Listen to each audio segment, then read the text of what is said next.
Մենք ապրում ենք մի ժամանակաշրջանում, երբ շատերին թվում է, թե պետությունների ճակատագրերը որոշվում են ինչ-որ օտար տեղերում, որոշվում են արտաքին ուժերի կողմից։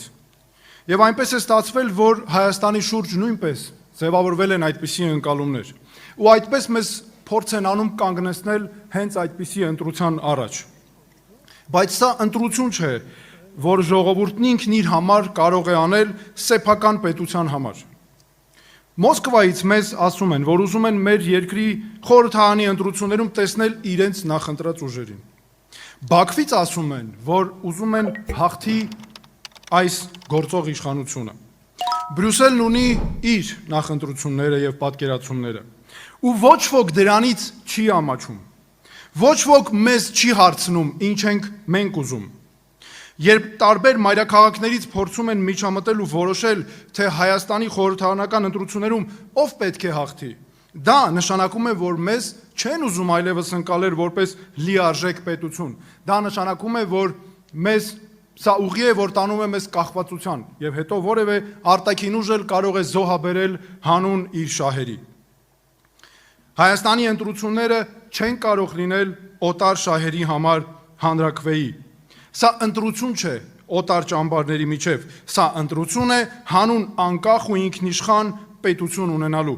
Նա, ով առաջարկում է ընտրել, քվեարկել Ռուսաստանի համար կամ Արևմուտքի համար, նա, ով վախեցնում է մեզ ասելով կամ ես, կամ պատերազմ, իրականում մեկ բան է անում, վաճառում է Հայաստանի ինքնիշխանությունը ընտրական արդյունքի դիմաց։ Երկրի արտաքին քաղաքական ուղին ձևավորվում է, որոշվում է երկրի շահերով, այդ շահերի վրա հիմնված միջազգային պարտավորություններով, ինստիտուտներով, այլ ոչ թե վախերից ելնելով։ Զորեղ բանակ, կայուն ինստիտուտներ, հաշվարկված դիվանագիտություն, խելամիտ որոշումներ եւ արդար պետություն։ Եվ ոչ թե հարմարվողականություն, արդարացումներ եւ անընդհատ զիջումներ։ Մենք արդեն տեսել ենք, թե ինչ է նշանակում, թե ինչ է լինում, երբ պետությունը չի կարողանում պաշտպանել իր ազգային շահերը, չի կարողանում պատասխան տալ, երբ փորձում են նվաստացնել կամ ոտնձգել այդ պետության նկատմամբ։ Մենք տեսել ենք պատերազմ, մենք տեսել ենք կորուստներ եւ մենակություն, մենք անցանք 2020, 2022, 2023 թվականների ողբերգական պատերազմների միջով եւ տեսանք, թե ինչ գին է արժենում պատասխան տալու կարողություն չունենալը, պատասխան տալու կարողություն ունեցող ղեկավարներ չունենալը եւ առանց իրական օգնության մնալը։ Սա պետք է դաս դառնա, ոչ թե արդարացում։ Ժողովուրդ, որ վերապրել է ցեղասպանություն, կորցրել է միլիոնավոր կյանքեր ու տարածքներ, այժմ պետք է ընտրություն անի օտար շահերի համար ու քվեարկի ու անունը դնի ընտրություն։ Մեր ժողովուրդն արժանի է այնպիսի պետության, որը մտածում է հենց ինքն իր մասին, տեր է իր քաղաքացիներին, տուն է ամբողջ աշխարհի հայերին եւ տեր է իր ազգային շահերին ամբողջ աշխարհում։ Դրա համար էլ մենք ընտրում ենք Հայաստանը, ոչ թե որովհետեւ փակվում ենք աշխարհից, ոչ թե որովհետեւ մեկուսանում ենք, այլ որովհետեւ միայն սեփական արժանապատվությամբ ղեկավարվող ժողովուրդն ու պետությունը կարող են կառուցել իրական երկիր, գտնել զարգացման ուժ եւ ապագա կառուցելու կարողություն։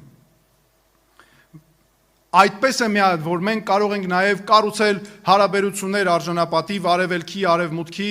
մեր հարևանների հետ։ Պետություն, որը չի հարգում ինքն իրեն, հարգանքի չի արժանանա աշխարհում որևէ մեկի կողմից։ Մեզ պետք է ոչ թե անհատների պետություն, այլ իրավունքի պետություն, ոչ թե օրենքների վերաշարադրում իշխանության համար, այլ իշխանություն, որ ենթարկվում է օրենքներին։ Երկիր, որի ղեկավարները չեն վերաշարադրում պատմությունը հանուն նրա, որ կոծկեն սեփական ձախողումներն ու սխալները։ Պետություն, որը չի մոռանում իր քաղաքացիներին, պետություն, որ իր թվացյալ խաղաղությունն ու կայունությունը չի կառուցում նրա վրա, որ մոռացության տա սեփական խնդիրները, մոռացության տա սեփական քաղաքացիներին։ Մեր պետությունը պետք է լինի հոգատար ամեն մարդու նկատմամբ։ 35 տարի մեզ ստիպել են ընտրել կամ կոռուպցիոներներ, կամ անկարողներ, կամ օլիգարխներ, կամ թույլեր, կամ Ռուսաստան, կամ Արևմուտք,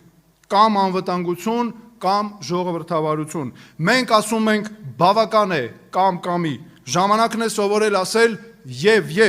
եւ անվտանգություն, եւ ժողովրդավարություն, եւ ուժեղ բանակ, եւ ազատ տնտեսություն, եւ ազգային արժանապատվություն, եւ ժամանակակից պետություն, եւ սփյուռքի հետ կապեր, եւ ինքնուրույնություն։ Սա ուտոպիա չէ, սա խելացի որոշումների ճանապարհ է, սա արդար որոշումների ճանապարհ է։ Եվ հենց այսպես է գալիս արդարությունը։ Մենք սա անել կարող ենք, եւ եթե անել կարող ենք, ուրեմն պետք է անենք, եւ մենք պետք է աշխատենք այնքան, որքան կարող ենք, իսկ դրանից հետո էլ այնքան, որքան պետք է։ Ես դիմում եմ նրանց, ովքեր հերոսական պայքարով ստեղծեցին մեր պետությունը։ Ձեր սխրանքը զուր չէր։ Միասին մենք կկառուցենք պետություն, որն արժանի կլինի ձեր զոհողությանը, ձեր սխրանքին, հայոց պաշտպաններին։ Ես դիմում եմ մեր մայրերին, մենք թույլ չենք տալու, որպեսզի ձեր վախերը այլևս քաղաքական գործիչները օգտագործեն իրենց հանուն նեղ շահերի։ Մենք կկառուցենք երկիր, որտեղ դուք ոչ միայն չեք վախենա ձեր երեխաների ապագայի համար, սիրելի մայրեր, այլ կունենաք վստահություն հայրենիքում նրանց ապահով կյանքի համար։ Գործարարներին ձեր ջանքերն իմաստ կունենան եւ արդյունք են տալու։ Երիտասարդներին ձեր հաջողությունը որոշվելու է ձեր աշխատանքով, գիտելիքով, արդար քրտինքով եւ ոչինչ այլ բանով։ Սիրելի հայրենակիցներ, հունիսի 7-ի ընտրությունները այն մասին են, թե ինչ ենք ուզում մենք,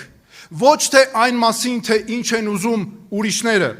Քվեարկելով մեր օգտին, դուք քվեարկում եք Հայաստանի օգտին, եւ արդարությունը գալիս է մեզ վերադարձնելու համար մեր երկիրը։ Բաժանորդագրվեք Արմաթ մեդիայի ալիքներին սոցցանցերում, հետևեք մեզ նաև Armat Media AM կայքում։